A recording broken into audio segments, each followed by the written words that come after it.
Assalamualaikum warahmatullahi wabarakatuh.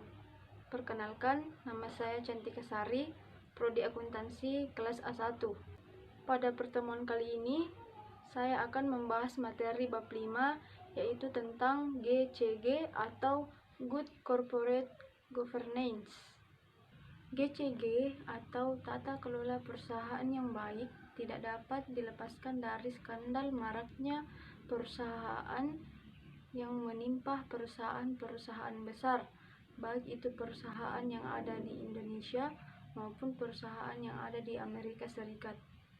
Runtuhnya sistem ekonomi pada akhir abad ke-20 menjadikan sistem ekonomi kapitalis menjadi salah satu sistem ekonomi yang paling dominan di seluruh dunia. Ciri utama sistem ekonomi kapitalis yaitu kegiatan bisnis dan kepemilikannya dikuasai oleh individu-individu atau sektor swasta.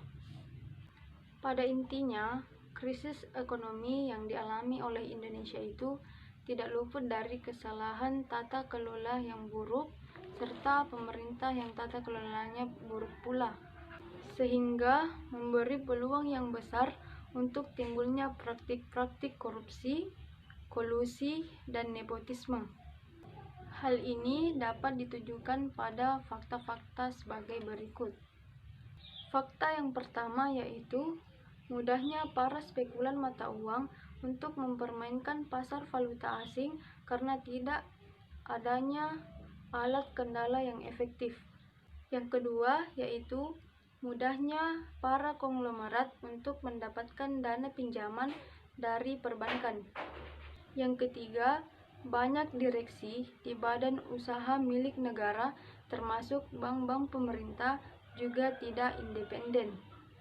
Selain fakta-fakta yang saya sebutkan tadi, masih banyak fakta yang bisa ditunjukkan. Oke, kemudian kita lanjut ke pengertian GCG.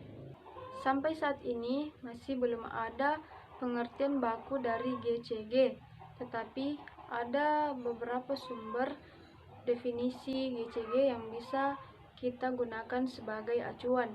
Salah satunya menurut Sukrisno Agus tahun 2006 menyatakan GCG sebagai suatu sistem yang mengatur hubungan para dewan komisaris, peran direksi, pemegang saham, serta pemangku kegiatan lainnya. Tata kelola perusahaan yang baik juga biasa disebut dengan proses yang transparan atas penentuan tujuan, pencapaiannya, serta penilaian kinerjanya. Prinsip-prinsip GCG. Yang pertama, perlakuan setara antar pemangku kepentingan. Yang kedua yaitu transparansi, yang ketiga akuntabilitas, dan yang keempat responsibilitas. Kemudian manfaat GCG. Manfaat yang pertama yaitu berdasarkan penelitian yang dilakukan oleh MC Kinsey dan Company menunjukkan bahwa para investor institusional lebih menaruh kepercayaan kepada perusahaan-perusahaan di Asia yang telah menerapkan sistem GCG.